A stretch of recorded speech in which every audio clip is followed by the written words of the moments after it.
रंगपंचमी येते तर नक्कीच रंग खेळणार असणार. तर रंग खेळण्यापूर्वी स्किन आणि हेअरची काळजी कशी घ्यायची ते आपण डिस्कस करूया. रंग लावताना नीट काळजी नाही घेतली तर स्किनला रॅशेस येऊ शकतात, रेडनेस येऊ शकतो, ड्रायनेस येऊ शकतात आणि पिंपल्स सुद्धा येण्याची शक्यता आहे.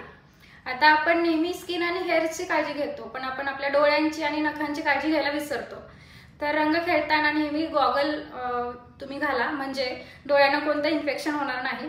आणि नखांना हायड्रेट करा आणि नेल पेंट लावली तर बेटर राहील, जेणेकरून नखांना कोणतं इन्फेक्शन होणार नाही.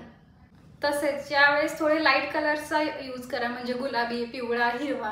तर लाईट कलर हे थोडे सेफ असतात आणि डार्क कलरमध्ये थोडेसे केमिकल असण्याची शक्यता जास्त असते.